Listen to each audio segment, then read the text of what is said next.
UFC 246 McGregor vs. Cowboy took place Saturday, January 18th at T-Mobile Arena in Las Vegas. In a thrilling welterweight bout, years in the making, former two-division champ Conor McGregor faces perennial fan favorite Donald Cowboy Cerrone. McGregor, 21-4, fighting out of Dublin, Ireland, is the former UFC featherweight and lightweight champion and aims to remind fans why he is one of the most dynamic fighters on the planet with a win over the always dangerous Cowboy Cerrone.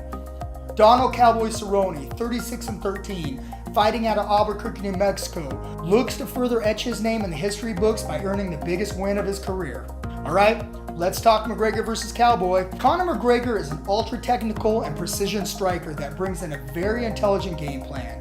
He has a unique ability to lure his opponents into his traps and make them pay. He possesses great speed, power, accuracy, and creativeness, along with his impressive fight IQ, and tonight looks to get back in his winning ways with another show-stopping performance. But standing across from him is Cowboy Cerrone. He is the ultimate battle-tested fighter in the UFC and as tough as they come. Cowboy holds multiple records and is a modern-day Rocky Balboa. Cowboy is a knockout artist that uses a very well-balanced attack with his technical stand-up attack, but possesses a very slick and underrated ground attack as well that you can't sleep on. Cowboy, with an impressive win tonight, looks to reinsert himself right back in the title mix. Alright, and here's how it went down. The bell rings and Conor comes out almost running across the cage and threw a powerful left straight punch that barely missed Cowboy's chin, and the two fighters clinched up. Conor from the clinch threw a sneaky shoulder strike that bloodied Cowboy's nose and seemed to get his attention. After they separated, Conor fired a left high kick to the head of Cowboy that rocked him, followed by a flying knee and a few straight left punches that put Cowboy down on the canvas, and Conor continued to attack Cowboy with vicious ground and pound shots that put an end to Cowboy's night, and Conor is back. Conor McGregor defeats Donald Cerrone in 40 seconds of the first round by TKO. Guys, here's my final thoughts. Alright, let's be honest here. With the last few chaotic years Conor has had, making some questionable decisions, we were all wondering if we'd see the old Conor McGregor back in the cage. And let's not forget, he's fighting at 170 pounds, and it's been over 460 days since he's been in the octagon. Well, that question was answered in impressive fashion tonight. Conor fought a very strategic fight and implemented his game plan beautifully, and used some different techniques to confuse Cowboy to finish him in crazy fashion. Guys, here's some quick stats on McGregor. He is the former UFC featherweight and lightweight champion. He is the first fighter in UFC history to hold two titles simultaneously. He has 19 wins by KO, 1 by submission. He now has 14 first-round finishes, and McGregor is the first fighter to have knockouts at 3 different weight divisions. He now holds knockout wins over Eddie Alvarez, Jose Aldo, Chad Mendes, Dustin Poirier, and now Cowboy Cerrone. Okay, what's next for McGregor? Well, sky's the limit for Conor. He is one of the few fighters in history that can pretty much write his own ticket to fight whoever he wants. And Conor did say in the post-fight press conference he has to look at his calendar and talk to Lorenzo and Dana and see what's next, but he will be ready. Deadline. No, I don't think the who matters, right? I think, okay, the lightweight title will be there, right? That will be there, you know.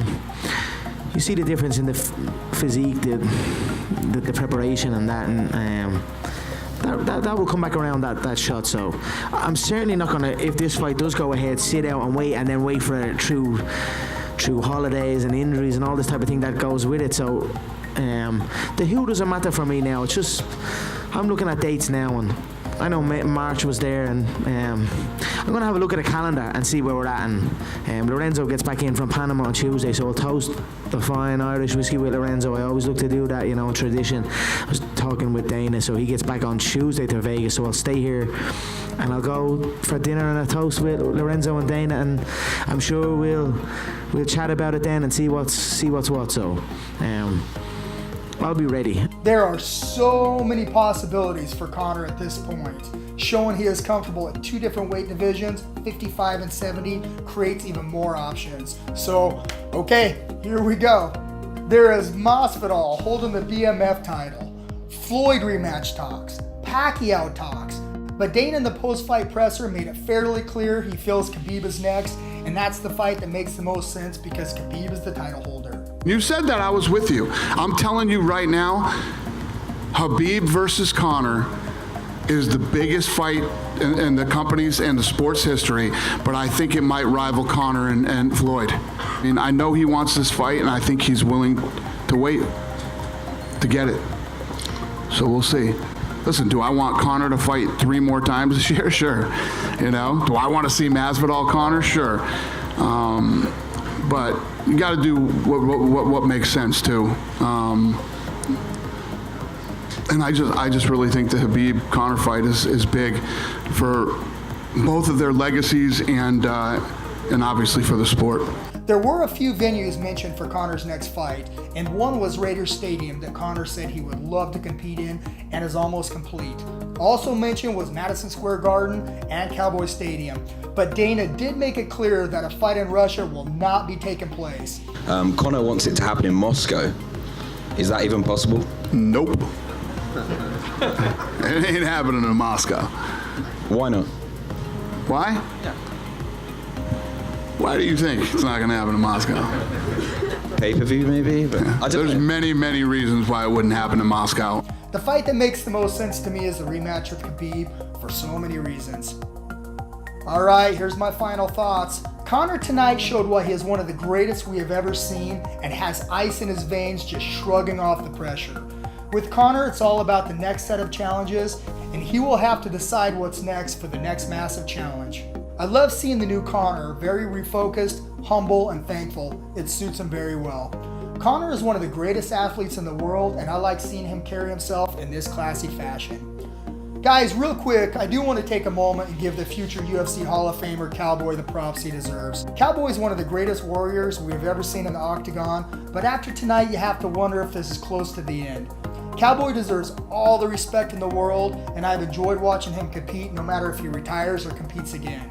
Wow, and what can you say about the Irishman? After everything Conor has been through in the last 3 years, from one of the biggest boxing matches of the century to destroying a bus full of fighters to losing to Khabib, Conor bounced back and proved his critics wrong once again. He came out focused and showed the world in spectacular fashion that he is one of the best in the world and here to stay. When Conor is on top of his game, it's a true work of art watching him perform, dismantling his opponents with incredibly precise striking, and let's not mention, it's a lot of fun to watch. Conor brings in so much more than just fighting to the octagon. He has grown the sport worldwide and is truly a spectacle no matter what he does, and one of the most polarizing figures the sport has ever seen, and I'm not sure we'll ever see anything like this again. I want to give a special shout out to all of our loyal fans. We love all the feedback and we appreciate your support. This is Jake Hatton with MMA Weekly's The Lowdown Breakdown. See you next time.